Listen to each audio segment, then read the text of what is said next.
Hey everybody, Mr. Eric here, and today what we're looking at is the Rupert Neve, something like that, precision headphone amplifier. Okay, so this is an amplifier that I've been interested in a long time.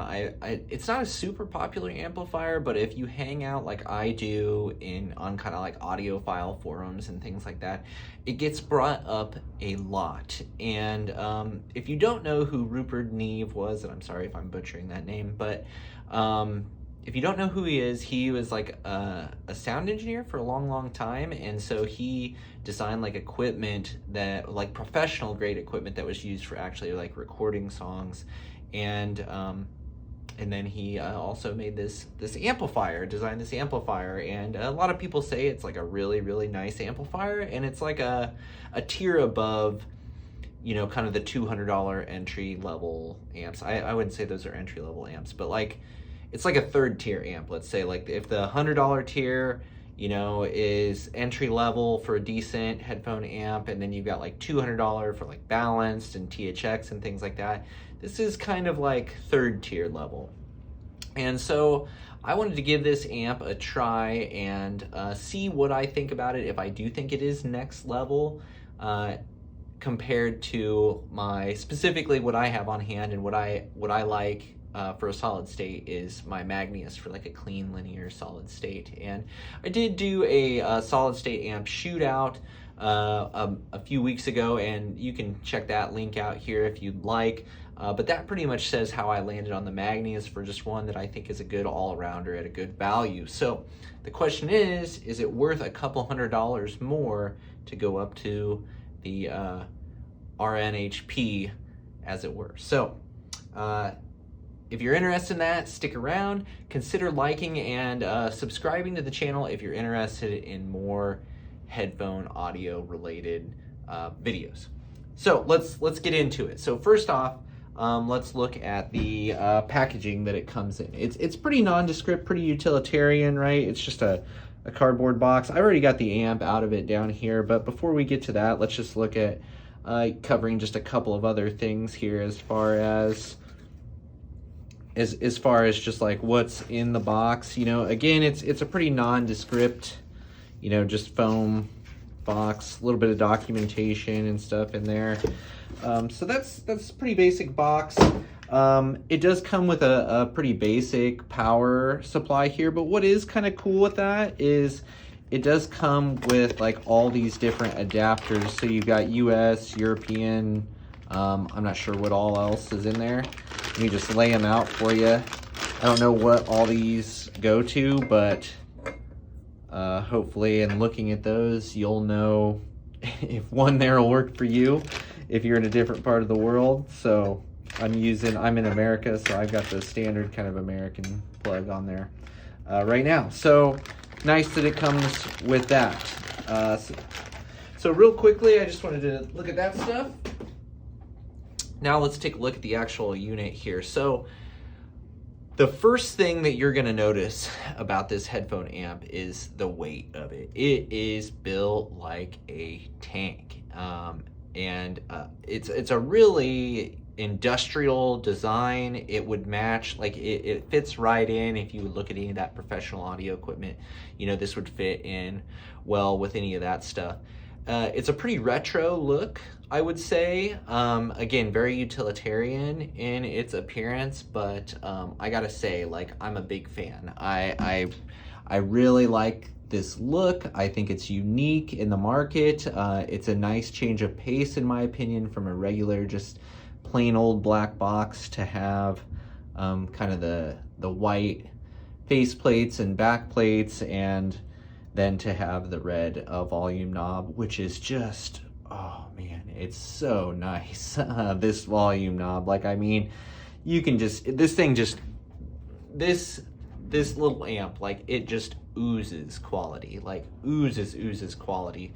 Like I said, it weighs a good amount. Now there, you can see it's only got a 1/4 inch plug on it, so no balanced here, at least for a headphone connection. It does have balanced inputs, however, but we'll get to those in just a second. So on the front, you've got your typical 1/4 inch.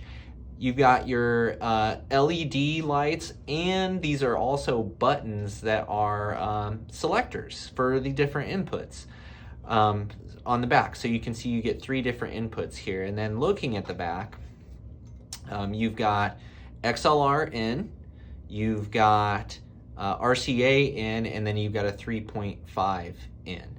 Then you've got the power jack, and then a nice little on-off toggle on the back there.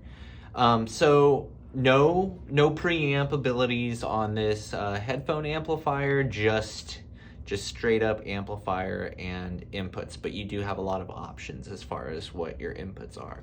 On the bottom, you see you get a little bit of a number there, and test pass, and some nice rubber feet on it, which this thing will not slide on your desk. Like I said, it weighs a good amount, so if that's something that annoys you with like lighter weight amps, I don't think you have to worry about that with the Neve headphone amplifier here. There's also these little screw mounts. I'm not sure exactly what those are, to be honest with you, but those are like, I think those are industry standard. Again, if you're using this in some sort of professional capacity, I think that's so you can mount it on some sort of professional rack or system or something, but that's kind of beyond my level of involvement in this sort of stuff. So that's the basic overview of the design. Again, built like a tank, super robust, beautiful, just simple design. Yeah, I don't think there's anything that anybody could complain about the build. The only thing that maybe people would be interested in adding to this would be like a balanced output, would be the only thing perhaps that it would require, or that people would require. So when we're looking at it again in the lens of like, is it a step up from something like the Magnius? I would say build quality, yes, it is a step up. Is that saying the Magnius is built poorly? Absolutely not. I think the Magnius is built just fine, but the Magnius feels more like a consumer level or consumer grade product, whereas the Neve headphone amp here, it feels like a professional grade. It's built to last, you can tell that much. So, very, very impressed with the build quality. Let's look at the sound though, because that's what we really care about, right? And okay, so having the build out of the way, let's talk sound. And this is I was quite surprised by this actually. And it took me a little bit to come around to the Neve headphone amplifier and its sound signature, and to put my finger on exactly what was different about it between it and the Magnius. So let me say off the bat, right, that these are both really, really precise and detailed and good amplifiers. And like any good solid state amplifier is probably going to be, you're really going to have to pay attention to find the differences between these, okay? If you're just casually listening and, you're just throwing on a set of headphones and you're just listening in the background, I think telling the difference between these two is not going to be super apparent. However, with the right headphones, with the right set of like very revealing headphones, and given that you're like paying attention and really, really listening for it, there definitely are differences between the way these two sound. And I think I can pretty much boil it down to what I believe what sets the Neve apart from the Magnius and probably other headphone amplifiers like it, like THX stuff and things like that, other really linear amplifiers, is the dynamic range of the RNHP. Like, this thing has a crazy, like when it says, it says right on it, precision headphone amplifier, and they mean it. They really mean that. And I think the dynamic range on this thing is just phenomenal. And because of that, it can seem like it's not quite as detailed at some points in time when comparing or going back and forth to the Magnius. But I think what that comes down to is that the Magnius is just slightly more compressed, slightly more linear, meaning that it's bringing up some of the lows and the sub-bass frequencies, and it's also bringing up like some of the treble to where you got a really, really flat presentation of the entire frequency response. I think the the RNHP rather approaches things from a more dynamic perspective, in that, you know, there were definitely cases where I felt like the bass was punchier on the Neve and that I felt like the treble was a little rolled off. But I think that's just because it's not like, it's just transparency with the sound. And it maybe has a touch of warmth to it as well. But things like cymbal strikes, they just are so delicate and precise on the Neve that it's like, man, there's something special to it. And this was really apparent when I was listening to the Focal Alex, which I haven't reviewed yet, but I will here in the near future. It was more apparent on the Alex than it was on either my LCD2 pre-phasers or my Sennheiser 660S. But on the Alex, it was really apparent just how dynamic this amplifier is. And again, compared to the Magnius, I was initially comparing the Magnius like I was initially comparing the Magnius's single-ended output to the Neve single-ended output, but then I thought, well, that's not really fair because the Magnius was really meant to run balance. So I switched over to the balance, and then this became less apparent, like the difference in dynamic range became less apparent with the Magnius's balanced output, but it was still there. At least with the ALX, it was still there for sure.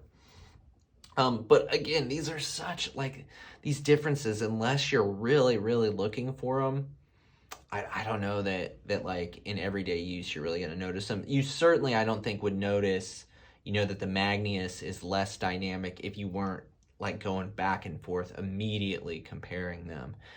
So again, these differences are slight, but they are there. So let me give you a couple more specific examples here, just with music I was listening to, and specifically listening to with the Focal Alex, because that's a really fast, really dynamic, really revealing headphone.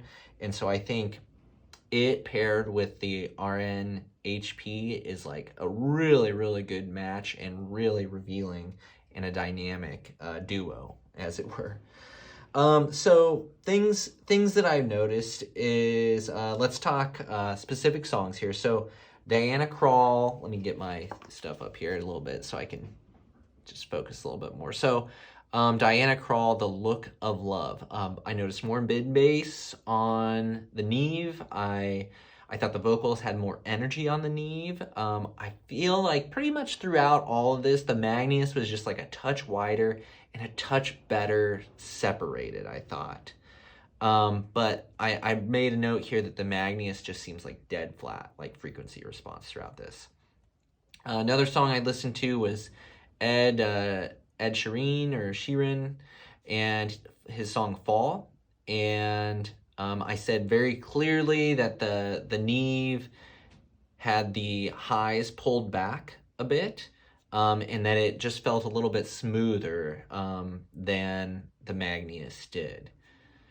For Sierra Farrell, Why'd You Do It was another song I listened to, and I noted that the Neve felt more natural, more well-presented, more cohesive sound, and I thought the Magnius just felt slightly artificial, and I think, again, that comes to it's so linear. The term I put down was robotic. Now, that might sound really negative. Again, this is a minor thing, but that was the word that came to my mind as I'm describing it. Again, I noted that the Magnius was probably better separated than the Neve. So then I turned to Fleetwood Mac, which, and specifically their album Rumors, which I love and I think is an excellent reference for testing things, just because it's so well recorded and there's like a lot going on. It's very complex music with little, you know, cymbal crashes and chimes and some pretty intense guitar riffs and string plucks, and I don't know, there's a lot going on, and plus they also got some killer bass lines and stuff in this album. So a couple of songs that I tested that I want to specifically highlight here. Secondhand News on the Magnius, I just noted that everything is just a touch drier, a touch more brittle, a touch sharper. The Neve just seems to have more refinement, and the term that I put down was like it has an organic precision to it.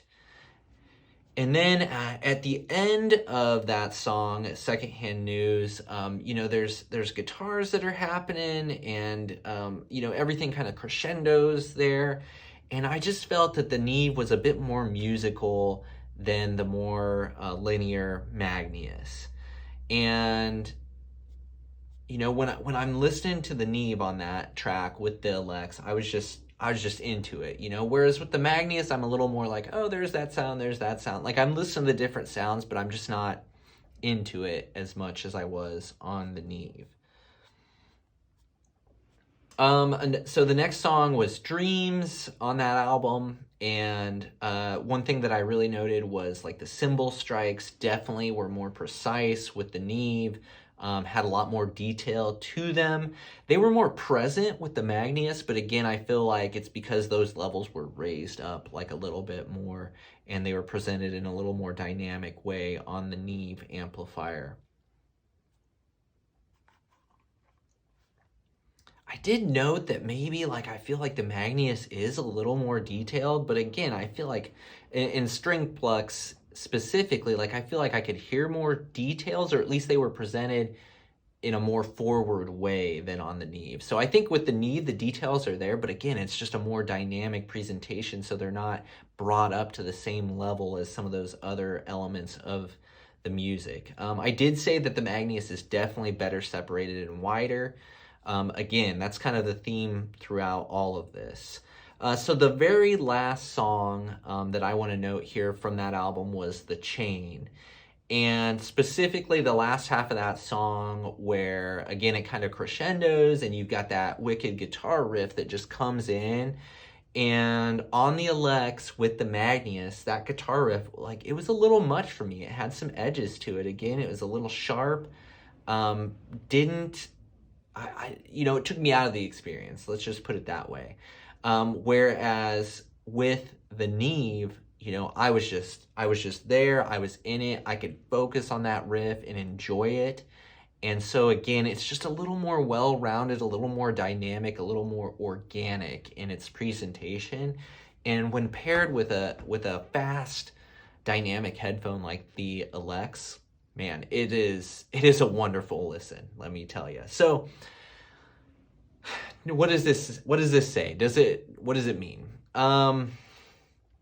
Well, the Neve, I think, retails for anywhere from $450 to $500, and the Magnius retails for $200. And I'd say that those prices are probably pretty accurate. I think this follows what, in general, my experience has been with headphones and headphone equipment, is that the more expensive stuff, I do think, is better. Is it better to the point where it's worth the money? Gosh, I don't know. That's a very tough thing to quantify, whether it's worth the money, because that's going to depend on how much money you have, how much money is at your disposal to spend on things like this. What headphones do you have? Does it matter specifically with those headphones? Very difficult to tell with some of that stuff.